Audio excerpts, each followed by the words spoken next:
everyone, my name is Maddie, welcome back to my channel and welcome to this video where I'm going to be talking about weird little small things that make me love books. So this is absolutely inspired by Kayla at Books and Lala. She's done videos like this before of things that make her love books and some weird small things that make her hate books. We're going on the love side of this today. I've been thinking about this for ages and I find it so hard to pick out what these weird small little things are that will instantly make me love a book, but I have thought of 4 things. Somehow Kayla has like tons of these, don't know how she does it. I have about 4 which I really want to talk about, and I have examples of books that use all of these. And also, please, if you have recommendations of any books that use any of these formats, tell me. I need them in my life. I just love them so much, and they're like really small things that just add so much to a book for me. And I've not done the negative side of this. I may do one day when I've actually got some idea, but I feel like the sort of thing that annoys me in books, they're just tropes. It's just tropes that annoy me, and I've spoken about all of those before. But today, positive video, weird small little things which shouldn't have much bearing on a book, but absolutely make me love them. Okay, so the first thing on this list for me, and this is the thing that made me want to make this video, I considered making a whole video just on this one thing, but I didn't feel like I had enough to say. Though if you want more examples of this and more discussion of why I love it so much and why it means so much to me, I can do a video, just let me know if you're interested. Apologies if you can hear the seagulls, they're being very loud today. But it is classical music in books, specifically if you're following a main character who is either learning an instrument or specializing in an instrument, anything to do with that. I didn't realize until recently how much this is one of my favorite things in books, but so many of my favorite, well, I say so many of my favorite books, I could only actually think of, I think 7 books that do this. So it's not that many, but a lot of my favorite books have classical music as a big element, and I don't know what it is that does it for me. But just reading about someone practicing their instrument and honing their craft and all of that, I just adore. And this is coming from someone who did classical music for many, many years. I played piano for quite a few years and did flute throughout my whole sort of childhood and early adulthood. I have stopped now simply due to the fact I don't have time, but I do still have my flute and I can still play it. And every time I talk about it or read a book with it, it makes me want to pick it back up and play it, which is actually one of the books I'm going to talk about, exactly what happened a few months ago. So it is something I still care about hugely. I'm not someone that listens to classical music much. I'm much more like the performance side of it, and I just adore it so much, and reading about characters do it is amazing. This does slightly spill over into people honing any craft. So when they're doing theatre, that also appeals to a massive theatre nerd. It just about applies to like the training regimen of like K-pop and stuff. There's definitely a few examples of that, which I really enjoy as well. But it kind of stops when you get to like pop singers. That doesn't appeal in the same way to me for some reason. And I think it's just because when you're portraying people practicing pop music and such, it's often much more like they're in a studio, they're doing the recording, it's all of that side of things. It's less the in a practice room alone for hours just working on it, which is what I'm more familiar with and what just for some reason has this massive nostalgic feeling for me. So yes, number 1, classical music. Going to run through some quick recommendations because they're the ones that come to mind that have a big focus on it in some regard, and I love all of these books for very different reasons, but the common factor is the presence of classical music. So the first one, a book I've talked about many a time, I love wholeheartedly, is Verona Comics by Jennifer Duggan. This, the main character is a cellist and is working to like get into music school. That's not the main plot of the book at all. It's a kind of rivals romance about comic books, but it has a big classical musical element, and that is definitely a big focus of it, and I remember being obsessed with that side of it. So Verona Comics by Jennifer Duggan, really good. The second book is actually the one I spoke about, which I read a few months ago and had me picking up my flute again, and that is As Far As You'll Take Me by Phil Stamper. This follows Marty, who is an oboe player, I think. Oboe, clarinet, oh I got mad, oboe. I don't know why I'm doubting myself, I'm sure it's oboe, but anyway, he's a woodwind player, which especially related to me as a flute player, and he moves to England to go to a music school and try and make it as a musician. And the classical music element of this book was a huge focus, and I really enjoyed it. And seeing him play in ensembles, both for fun and kind of semi-professionally, like, oh, the nostalgia it brought back of being in an orchestra and everything that comes with it was unreal. And I actually picked up my flute for the first time in 2 years after reading this book, because I wanted to so badly after reading this and getting the nostalgia kick. I love it so much. The next one is a much more recent read, and that is XOXO by Axie-O, which does actually follow a K-pop idol, but also, as the main character, follows a cellist who is trying to get into music school. Again, same vibe. Lots of practicing, rehearsals, ensemble performances. Like, it's the small details. It's like in this, she talks about her favourite outfit for when the dress code in orchestra is all black, which it always is. The dress code is always all black, so everyone can match it, but wear whatever you want. And I remember those years where I moved up in my school orchestras, and when you're in the younger ones and you're younger, the uniform is a white blouse and black skirt. Like, that's always what you have to wear. Trousers if you're playing like cello or something. But then as you get older and you get into more advanced orchestras, it's just all black and you can wear whatever you want. And so I used to wear like really nice trousers, like a black chiffon blouse, and like it's such a part of being a musician, just having like 1,000,001 black outfits that you can wear in orchestras. And just details like that, it makes me so happy, and I love reading about it. Another one I read recently, which I don't have a physical copy of, is The Harp Principle by Helen Huang. Again, follows a violinist. Most of these books do follow string players, which slightly annoys me. We need more love for woodwind as a woodwind player myself, but it's classical music, so I'll let it go. Follows a sort of actually concert violinist who is struggling to get back in touch with her music. Great. Loved classical music elements of it. With a much darker view of classical music, but that was actually quite interesting. I like this especially in books that focus on theatre or K-pop or ballet or music, all of this, when they show the darker side to the art and like how potentially toxic the community and the industry is. So that's always an interesting side to see of it. And yeah, it was an interesting one. It was about someone trying to fall back in love with music but having a really hard time with it. It's a very different take, but good nonetheless. Another one I read years ago, much more well known, is If I Stay by Gail Forman. This is about, I think, a cellist again, it's always string players, who goes into a coma, I can't remember why, and there's lots of like memories of them trying to get into Juilliard for music, and then like brought out of the coma due to their like boyfriend playing music to them, I think. I don't remember precisely, I read it years ago, I've seen the film since, but I remember liking it because of the music, and then I know there are sequels to it which also follow the music side of things. I loved them all. It was great. Then two, a little bit different, are two fantasy stories that incorporate it. So one is Lament, the Fairy Queen duology by Maggie Stiefvater, so Lament and Ballad. This is set at a music school, at least I think the second one is. The first is them like trying to get into music school, and you follow a harp player and I think someone that plays pipes. Again, I read this a really long time ago. I'm about to reread it. I read the first 30 pages the other day, so I don't really remember it particularly well, but again, classical music. And that's the only thing I remember about this series. I read this about 8 years ago, probably, if not longer. The one thing I remember is that they played classical music. It sticks with me. And then the last one, which is a very different tone, is This Savage Song by V.E. Schwab. This, the main character uses violin, or one of the main characters uses the violin for some form of magic. I won't say more than that. I don't know how much you know going into this, so I'm going to stay very quiet just in case. But it has people playing violin, it has music. Magical music, never gonna complain about that.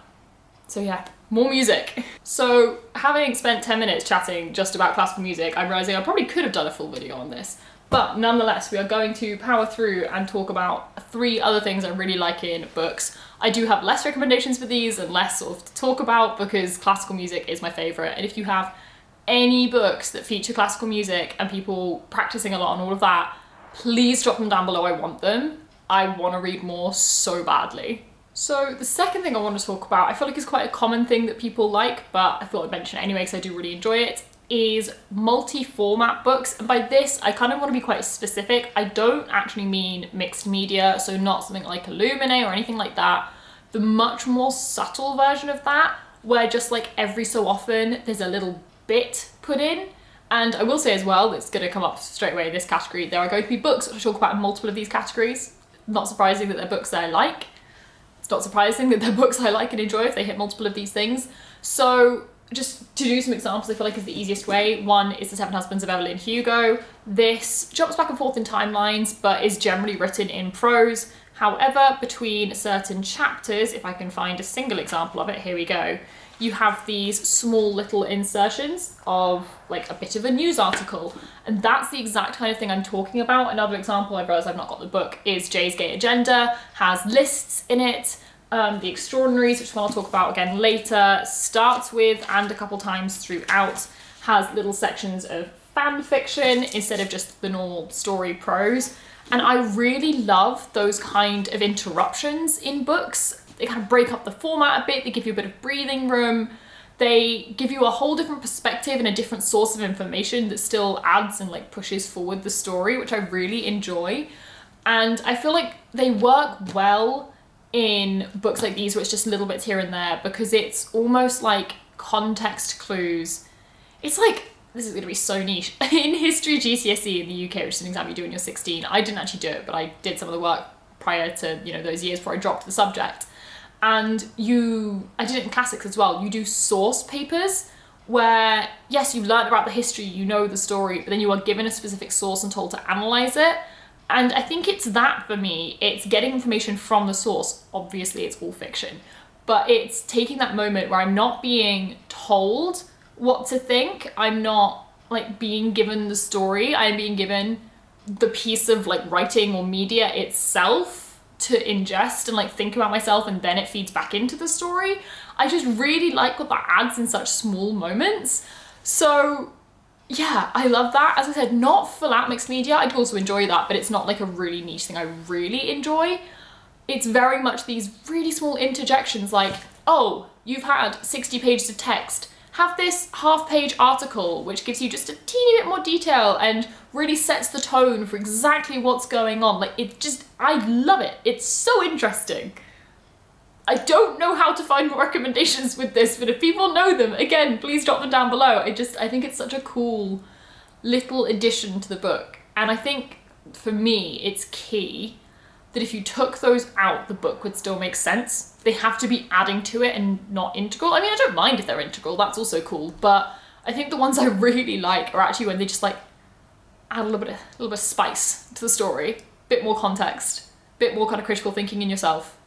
It's just fun. I don't know. I like that though. That's the second thing. Weird little insertions of articles or mixed media bits. Okay, the third thing I want to talk about is probably the most controversial of all of these, and I'll do my best to explain what I mean, and that is non-perfect relationships. I will say now, I do not mean by this like in romance books like buddy romances. I don't mean like dark fantasy romance, like genuinely abusive.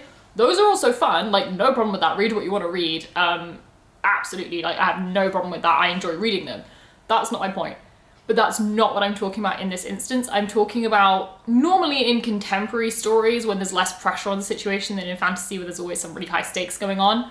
Much more so in contemporary stories where it's just like a slightly unhealthy relationship, which is honestly just so much more realistic. Like, I love a sweeping, swoony romance with the perfect relationship. And yeah, it's a romance, it'll have its bumps to get there, there'll be the third act breakup, fine. But by the end, it's like adorable, perfect, exactly what you'd want. Those are great. Those are good fun. I love reading them. I also like reading people who are not that at all. And it's just like slightly non-conventional, slightly non-perfect. It's my favorite thing.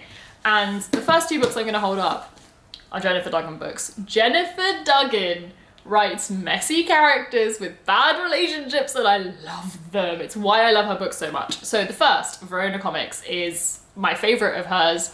And this has a hugely codependent relationship. It does get talked about and resolved towards the end, but the whole point is that it's so painfully codependent that it's like destroying these people's lives, and it's so interesting and more realistic. Not all relationships are good, but they're also not all intentionally like bad. I feel like in fiction, I often read perfect relationships or abusive relationships, and it's that in between where like both people mean really well, but also they're 17 and don't know what they're doing and it goes really wrong. Just is such a niche vibe that I love reading about so much. And Verona Comics does it beautifully. Another slightly different example is Hot Dog Girl, also by Jennifer Duggan. This is just so messy. The main character is fake dating her best friend and basically manipulating her best friend because she wants to make a boy jealous, and so she's dating her female best friend. And it's so good. It's so messy and I adore it. This is the exact kind of thing I just live for. Messy people, messy relationships, no one intentionally causing harm, just getting stuff wrong. Another one, similar vibe, Camp. This is more so, I guess, the individual character than the relationship, though it fully feeds into the relationship later. But this again, it's messy teenagers, don't really know what they're doing, think they're doing a good thing to get what they want, and it just goes horribly wrong, and they end up hurting each other. But, you know, they talk about it, resolve it, whatever.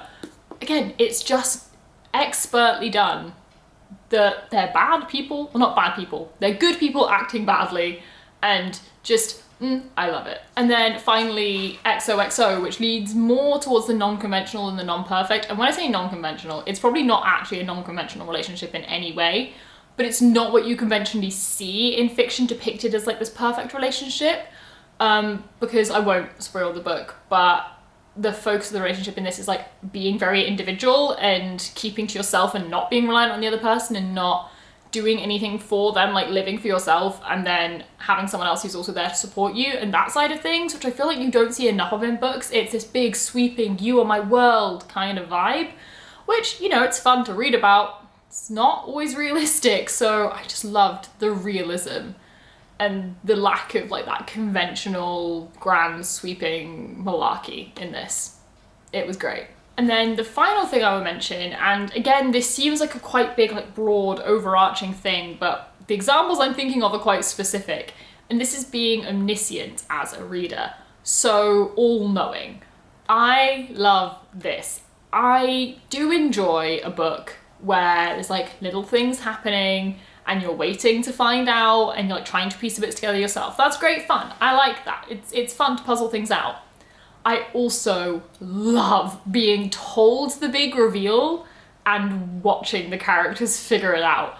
And this does not mean you're allowed to come into my comments and spoil big books for me. That is not what I'm saying. If it's not meant to be revealed, I don't want to know it. But I love a book which takes the active choice to, quite near the beginning, tell you this massive piece of information that none of the characters know, or like one character knows and is trying to hide, something like this.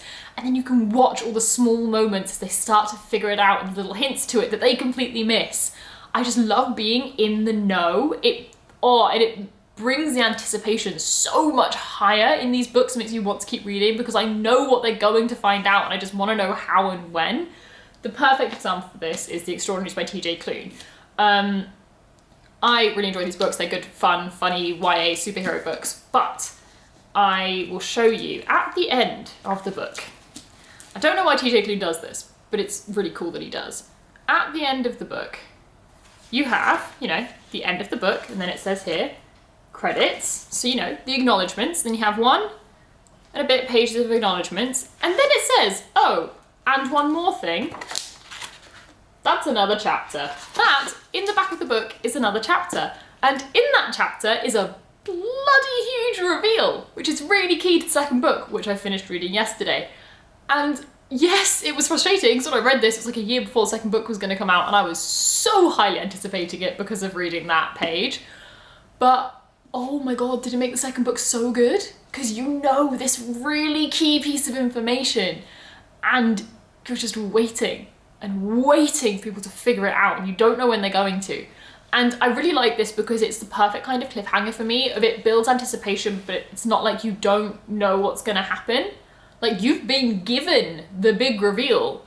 Now you just have to wait for the characters to find out about it. And he's done the exact same at the end of Flashfire, which is the sequel.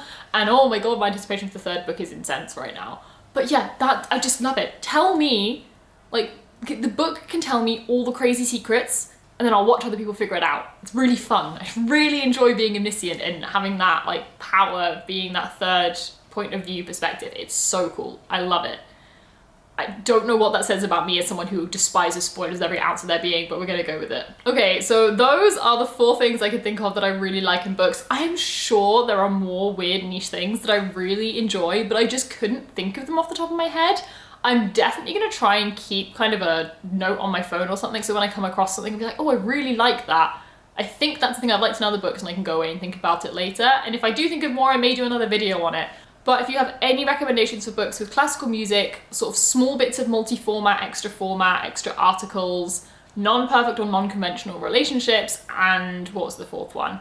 Being an omniscient kind of person when reading, please drop them down below. I need them. Classical music especially. If I can find like 2 to 3 books with a big feature on classical music, ideally kind of the YA to new adult, contemporary, possibly going into like adult romance. I'm less big on like lit fic, so that kind of niche is where I'm looking. Potentially kind of urban fantasy, speculative as well, also works.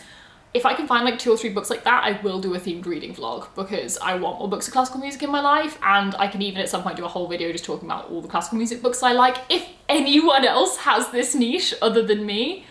But yes, please recommend them. I need more so urgently, but that is it for the video.